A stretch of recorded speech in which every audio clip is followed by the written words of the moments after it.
was quite a cool day in January. I sat bored in my living room on a Friday afternoon. It had been a long week at school, and I was ready for some adventure. Luckily, Steve came through with a Snapchat message. Yo, man, Buzzman and I hitting up the Cranberry Wilderness this weekend. My boy CJ gave me some crack, and we gotta go somewhere pretty remote so the popo don't catch us. He texted. Oh boy, I'm down. I'm not down for doing the crack, but I'm always down for a nice adventure in the outdoors, I replied. I texted Colin and Chad, and they too were both down. I wasn't into doing the hardcore drugs or anything, but the Cranberry Wilderness is a very serene area in West Virginia, with lots of wilderness and pine trees. If you like nature and the mountains, then it's a pretty cool place. Anyway, 30 minutes later, and I got in my car and drove over to the meeting spot, which is at Chad's house. It was around 4:30 now, and the sun was still out, but we knew it'd be getting dark soon, and so we hit the road immediately. Okay, bros, I say we take the scenic route over to the Cranberry Wilderness. What do you mean by taking the scenic route, Chad? Said Colin. Apple Maps says it's going down through Virginia. Well, you know, bros, no rush. I say we swing by 7-Eleven to pick up some Monster Energies first before hopping on Route 48 for some extra bro mountain views, says Chad. Fine by me, I said. So we do just that. Before getting on the highway, we stop at the 7-Eleven by the local Wokedale village. I got the white Monster Energy and so did Frank. Colin got an ultraviolet flavor. Steve got a Bang Energy, and Chad opted for a protein shake as per usual. We paid and hopped back in the whip.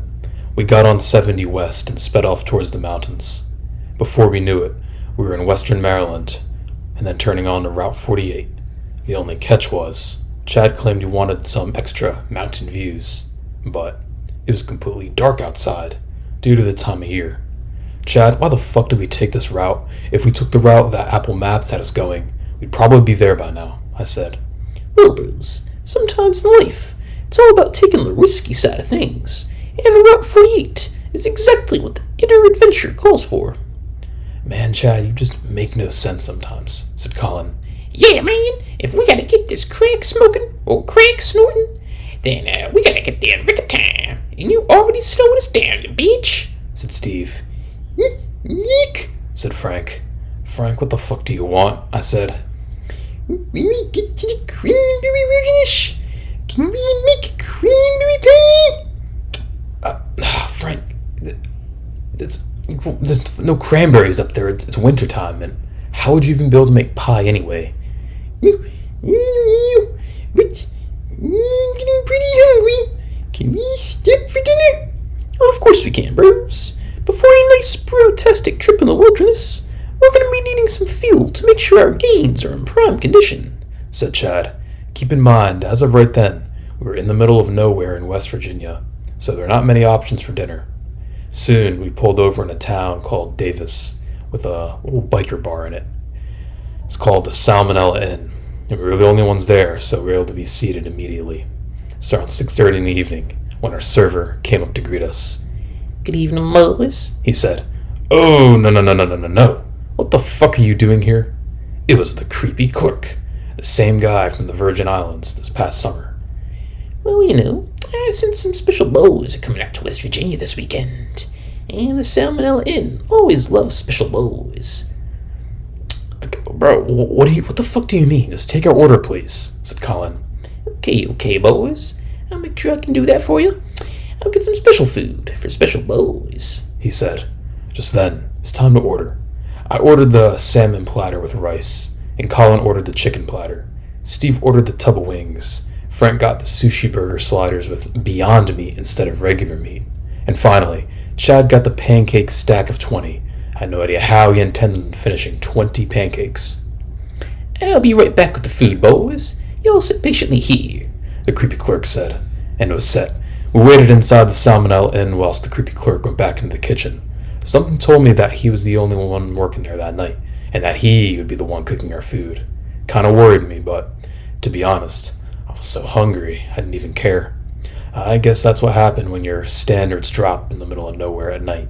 And I kid you not, 2 hours later, and our food finally came back out. Except we couldn't see our food yet. The creepy clerk had it covered in those silver platters that they use at fancy restaurants. Definitely not something you would expect to find at the little biker bar looking place. But anyway, the creepy clerk then revealed our food one meal at a time. He started with Chad's stack of pancakes, except instead of syrup and butter, he had a mixture of...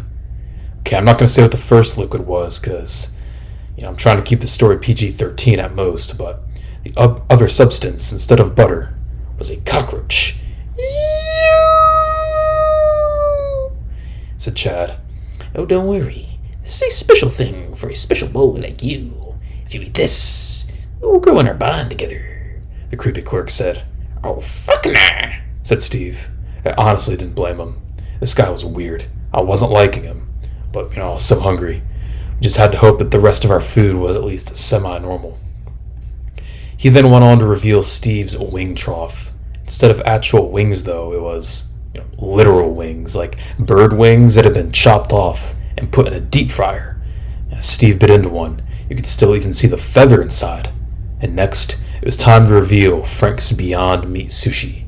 However, instead of Beyond Meat, there's something a little more suspicious inside of those sushi rolls. I don't really know how to describe it. It was pink and mushy, and looked like something other than meat. Next, it was time to reveal Colin's chicken platter and my salmon platter. These were no platters, however. There's something completely different. Colin got a dead rat on his plate, and I probably got the most disgusting thing of all. I got a deep-fried dildo. Oh shit! Come on, guys, let's get out of here and run, I said. Right on, bro. I don't like this, said Chad. We booked it out of the restaurant without paying, and back to the convertible. We looked back and saw the creepy clerk chasing after us. He was pretty chubby and was not able to keep up. Oh, come on, boys. We just like to have a fun time, he said as he did some sort of weird gesture. Though we didn't care. We hopped back in the convertible and sped off into the night. By now, the temperature was creeping into the 20s in terms of how cold it was, so Chad decided it'd be best to put up the top of the convertible. We continued on Route 48 until around 9. We finally made it to the Cranberry Wilderness. Finally, G! I can smoke my crack in peace, said Steve. We didn't even get to camp yet. Chad parked into the convertible and bundled up in his cold winter gear. Brrr! Sure is chilly out here, bros, he said. Steve then kneeled on the ground and poured his crack out. He leaned his head down and snorted it right up. Whoa, mate, that's fucking high as a bitch. Fucking birds. I took a closer inspection at Steve's crack, quote-unquote, and it seemed that his friend CJ had scanned him yet again. I remember CJ gave him crack once in the summer before that other trip, when he gave him salt. But guess what? He didn't give him salt this time. Rather, he gave him creatine. And Steve was straight snorting that shit. Man, what the fuck, CJ? When I get back, I'm gonna beat his ass. Stevie gets scammed. Prison man, you were asking for it? Said Steve. Just then, Steve and Frank began wrestling around on the snowy ground.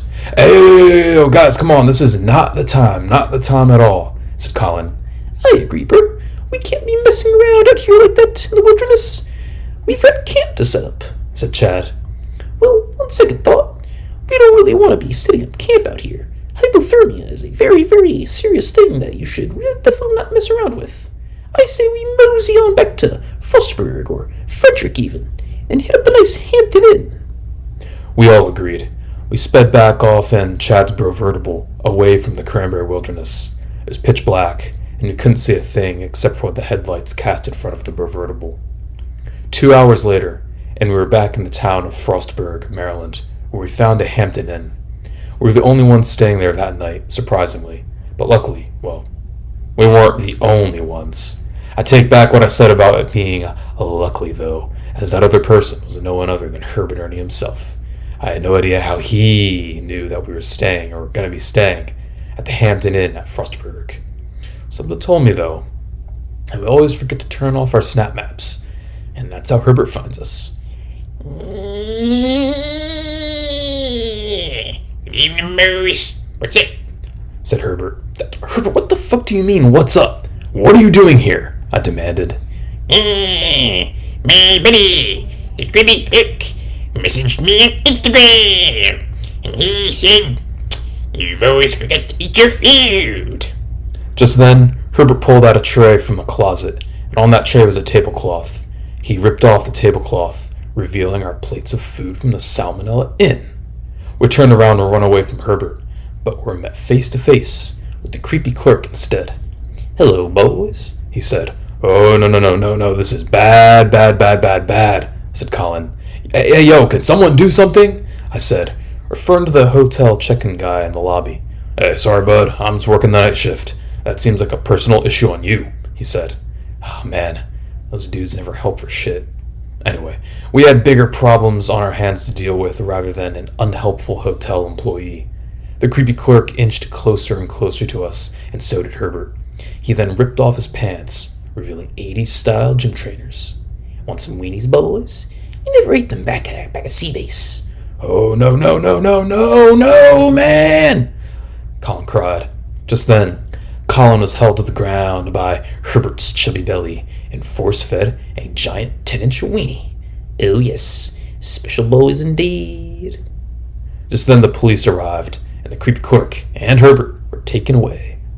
We went home traumatized that night in the Provertible, so we call it a day. It was around 1 a.m. by the point we got back home. My parents scolded me for leaving without telling them.